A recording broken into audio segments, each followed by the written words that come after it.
Good afternoon.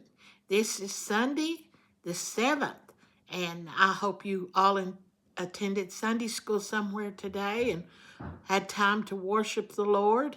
And we've got so much to be thankful for.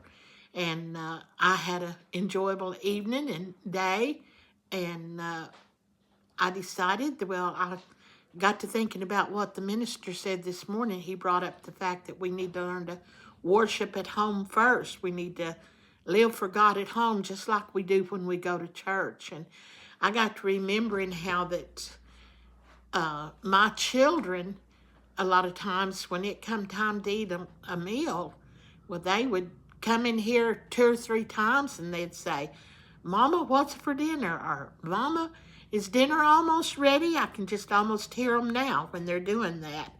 And a lot of times I'd have them to set the table or put the butter on the table or the bread or something. I'd have them to help to get dinner ready. But then when dinner was over and there was pots and pans on the stove to be washed and there was dishes and plates stacked up to be washed and it's time to do the dishes, I said that was a good time to be alone with the Lord because everybody would take off and you could look around for help. And they were all gone. They forgot about being hungry. They were through eating and they took off where they wouldn't have to help do anything. And I said I spent many a time in prayer while I'm doing my dishes and cleaning up the kitchen because everybody disappears and I'd be all alone. And that was a good time to think on the Lord. And then I remember a time that I was in Artesia, New Mexico at a church, Brother and Sister Shirley's church, and we had had a barbecue dinner.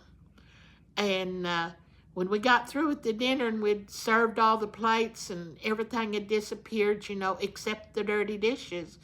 And I remember a certain sister, her name was Peyton, and me and her got to doing the dishes that day.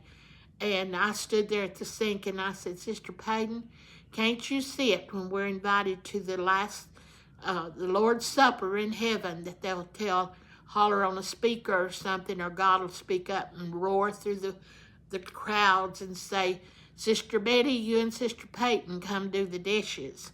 Because we got to do the dishes most of the time because everybody else had to go home. And so we stuck around and helped do the dishes. And we got to talking about what kind of silverware. We'd be washing plates made of rubies and pearls and precious stones. And we'd have silverware that's made with gold and silver.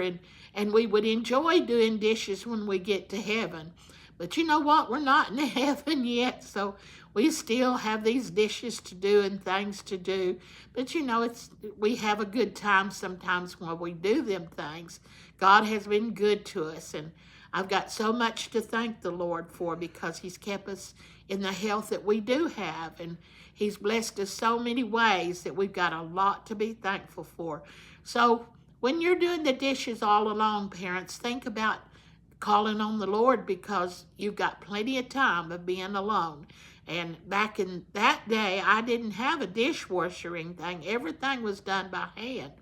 But you have a blessed day today. Hold that chin up and live for the Lord.